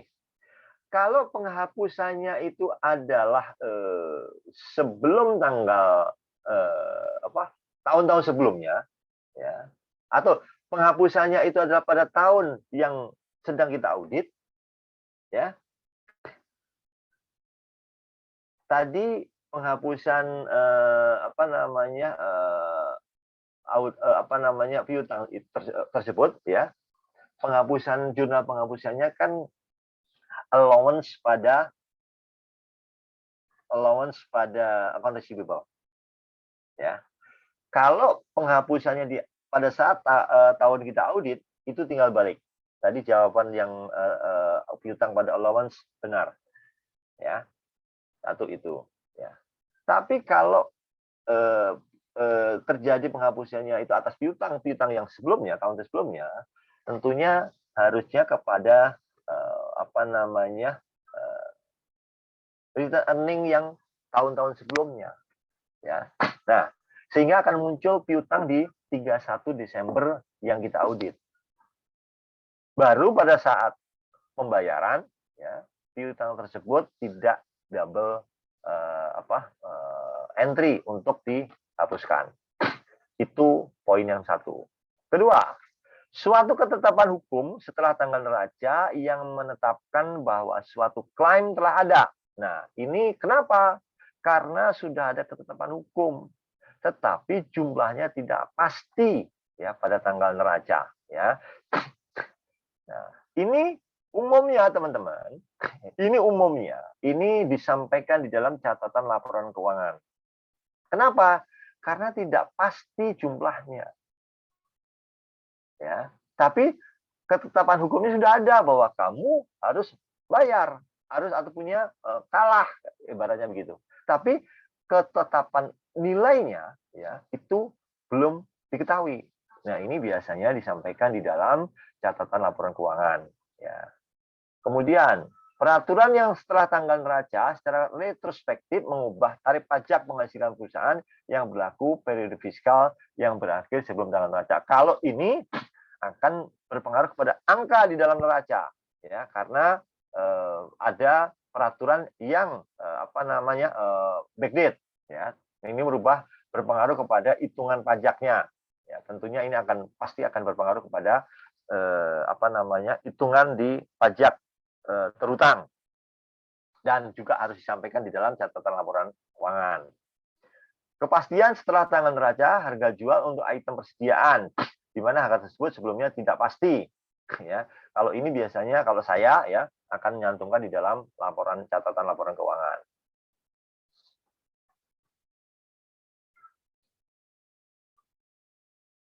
Nah, ini peristiwa tidak memerlukan penyesuaian, ya, tidak ada hubungan dengan kondisi pada tanggal neraca. Kalau ini secara gampang dipahami, ya.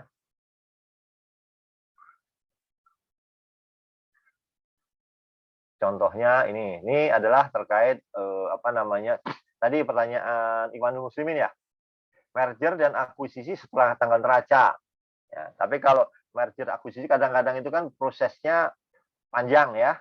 Nah, ini kalau keputusannya adalah sebelum tanggal neraca, ya, tentunya harus dilakukan penyesuaian. Tetapi kalau keputusan mergernya itu setelah tanggal neraca, tentunya ini hanya disampaikan di dalam catatan laporan keuangan.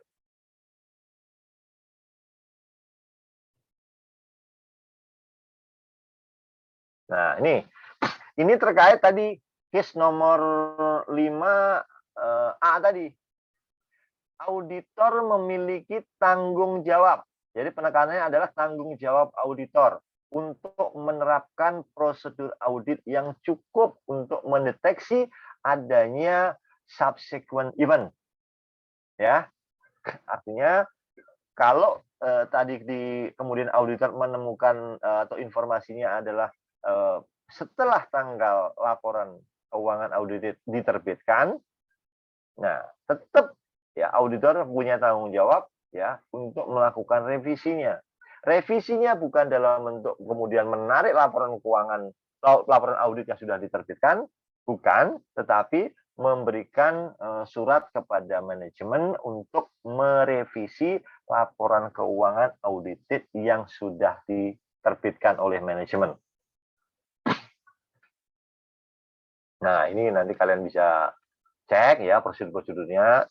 Ini sebagai contoh saja ya prosedur auditnya, dan ini tertuang di dalam standar audit 560.7 dan A6-9 ya. Kalian harus cek kalau ngomongin masalah laporan audit ya, ngomongin masalah peristiwa-peristiwa yang terjadi ya, tidak lepas dari adanya rapat-rapat Dewan Direksi dan Dewan Komisaris. Oleh sebab itu, risalah rapat semua pihak-pihak yang bertanggung jawab harus kalian peroleh. Kemudian juga cermati laporan direksi perusahaan untuk informasi-informasi yang penting yang terjadi setelah tanggal neraca. Kenapa ini mesti sampai kepada direksi? Subsequent event yang bisa disampaikan di dalam laporan keuangan itu tentunya mempunyai pengaruh yang signifikan, baik terhadap pengambilan keputusan yang akan datang ataupun terkait masalah angka yang harus dicantumkan di dalam laporan keuangan, ya, dan seterusnya. Ya. Ini semua pasti ada hubungannya dengan top level management.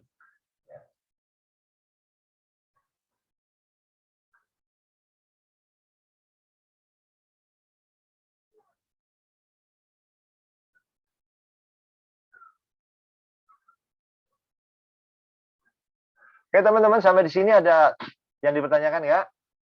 Nanti hari ini insya Allah sore ya saya kirim semua. Ya. Ininya apa namanya itu? Seluruh materi yang dari saya. Ya.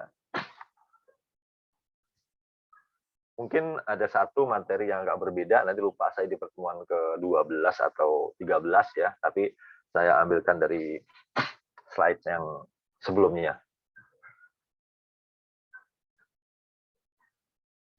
Saya rasa cukup ya teman-teman ya, apa namanya materinya ini bisa kalian baca nanti ya.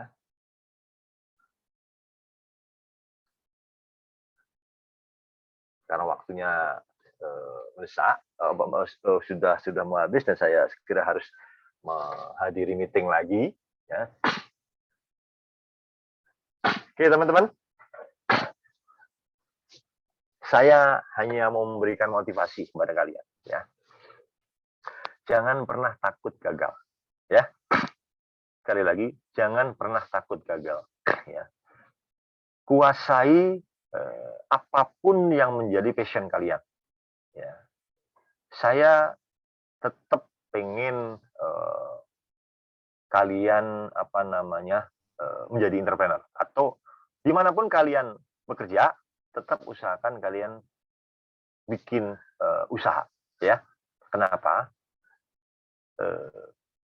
Saya pengen Indonesia ini menjadi negara produsen ya, bukan negara apa namanya itu konsumen ya. Ciri-cirinya negara produsen yang saya pahami adalah paling tidak harus lebih dari 4%, kalau bisa 2 digit ya, rakyatnya itu menjadi pengusaha ya, apapun ya. Dan pengusaha yang tangguh adalah pengusaha-pengusaha yang punya sering sudah mengalami berbagai macam jatuh bangun dalam bisnis. Uminya Jana masih sebentar, ya bentar lagi ya, Jana sayangnya. Nah, kegagalan yang kita alami itu menempa kita untuk menjadi tangguh, ya. Dalam 1 tahun ini, jujur, opportunity yang masuk ke saya banyak sekali, ya. Tapi dari sekian banyak itu, yang bisa saya raih itu nggak lebih dari jumlah jari saya, ya, tidak lebih dari ini. Itu pun sebenarnya sudah mengcover semua kegagalan-kegagalan saya, ya. Dan di awal tahun ini, jujur kalau kalian, saya membutuhkan orang. Hari ini tuh saya membutuhkan orang. Apa itu orangnya? Kapasitasnya. Saya membutuhkan financial engineer. Saya butuh seorang financial engineer. Nah, ini bukan orang yang main-main. Dan saya jujur mau ya, bersedia kalaupun ada dan dia sepakat sama saya tidak segan-segan atau tidak masalah ya untuk memberi gaji dia besar ya. Saya bisa gaji pegawai negeri paling ya 5 sampai 10 juta take home pay, tapi nggak semua departemen ya. Saya bisa ngasih gaji mereka 3 kali lipatnya ya hari ini ya. Kenapa? Karena memang saya membutuhkan mereka untuk memegang bisnis saya. Dan someday saya berharap dia akan menjadi seorang businessman juga. Ya. Nah, oleh sebab itu teman-teman, saya berharap jangan pernah tangisi kegagalan. Bahagialah kalian dengan kegagalan. Ya. Karena itu akan membuat kalian akan semakin kuat, ya, semakin bisa menemukan solusinya. Orang itu kalau gagal, ya, dia akan fight untuk menemukan solusi. Tapi kalau orang gagal menangis, punten, tinggalkan itu. Ya, jangan pernah nangis. Ya, jangan pernah bersedih. Di balik kegagalan itu ada kesuksesan yang tertunda. Ya, oke, itu support dari saya.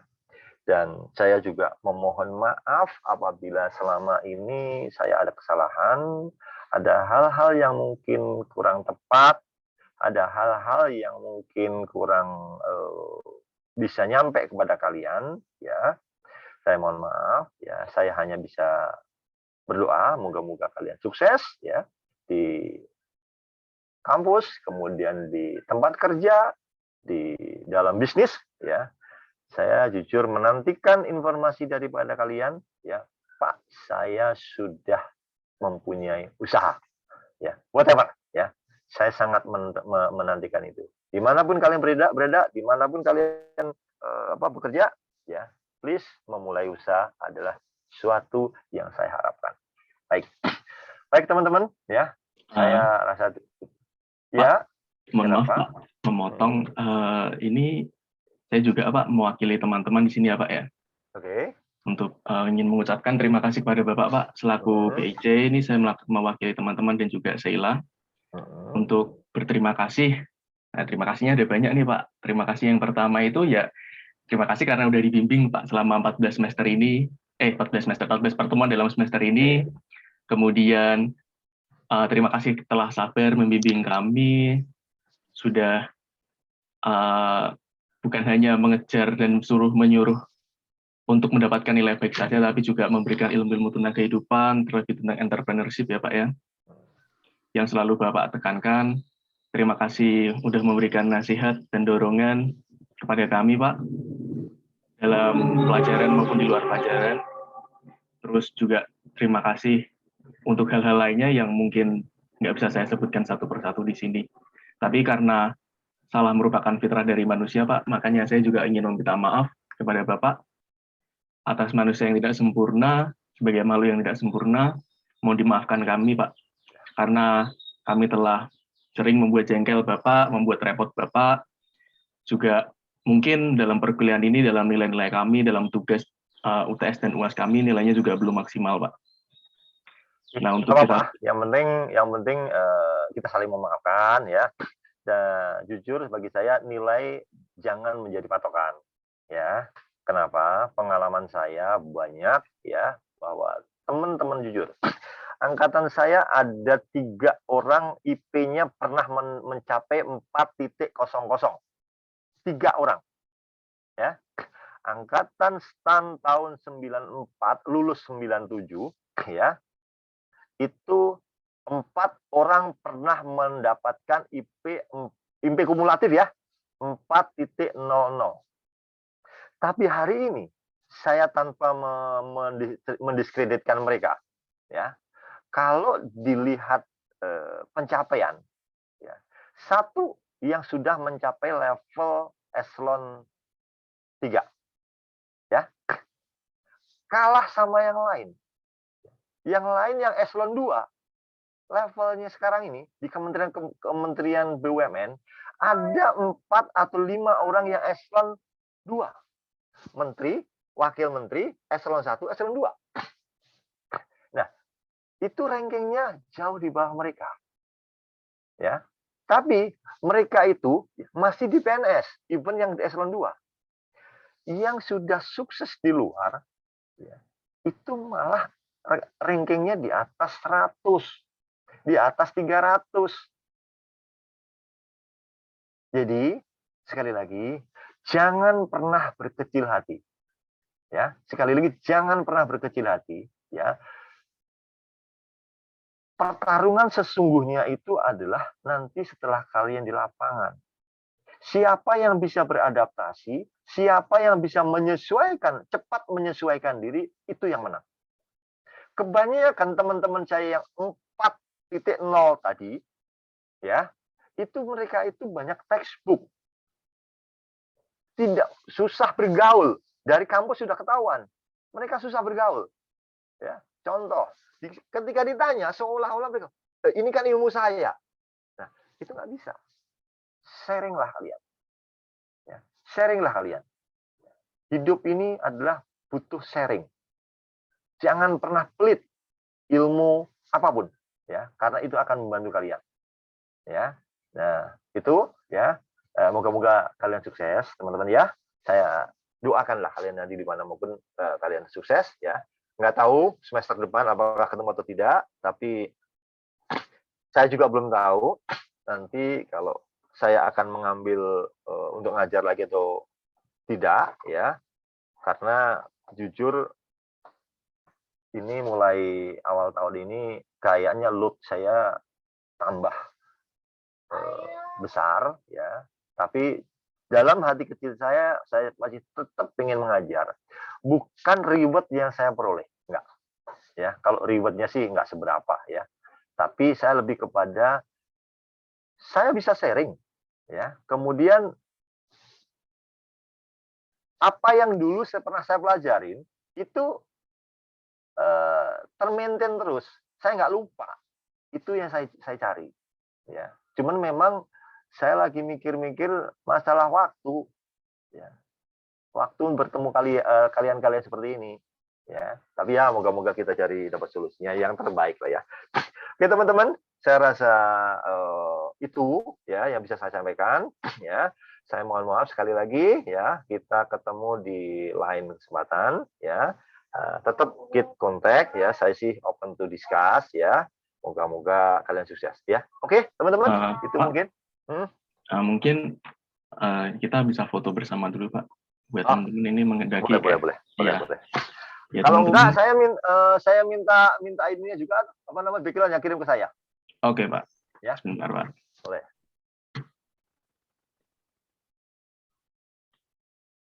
Saya sudah itu ya, Pak, ya, lewat chat, Pak. Oke, sebentar. Wait me, please. Okay. Just a minute. Okay. Bentar. Sebentar, saya lagi open WA saya. Lewat Zoom, Mbak. Chat Zoom. Lewat Zoom? Iya, Oh, Pak. sorry. Salah. Oke, sebentar. Chat Zoom. Oke. Pak, mohon maaf untuk sedikit menambahkan tadi ya, Pak ya. Enggak, silakan.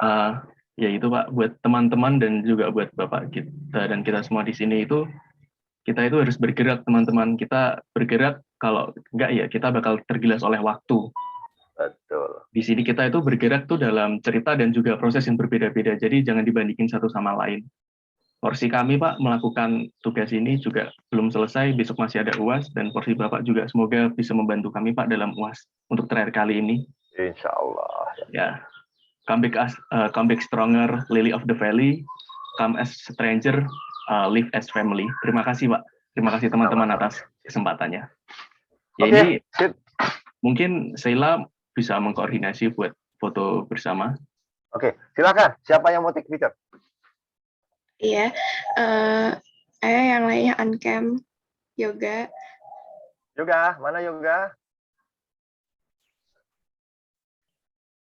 Ini Yoga nggak ada. Ya, udah mari kita mulai ya. Saya hitung 1 sampai 3. 1, 2, 3. 1, 2, 3. Oke, salam sukses. Ayo. Angkat tangannya, salam sukses. 1, 2, 3. Oke, udah? Sudah, Pak. Oke, teman-teman, terima kasih atas waktunya. Sekali lagi saya doakan kalian terbaik ya. Saya mohon maaf sekali lagi atas segala kesalahan saya. Kita ketemu di waktu dan kesempatan yang lain ya. Oke, moga-moga aja someday kalian bisa ketemu dengan saya. Saya punya beberapa usaha. Someday saya pasti akan membutuhkan support ya siapapun ya. Moga-moga bisa kita kerjasama. Oke, teman-teman, terima kasih atas waktunya ya. Sekali lagi mohon maaf atas segala kesalahan saya. Sukses selalu dan saya ucapkan terima kasih. Selamat siang. Assalamualaikum warahmatullahi wabarakatuh. Terima kasih banyak Pak. Terima kasih Pak. Terima kasih banyak Bapak. Terima kasih Pak.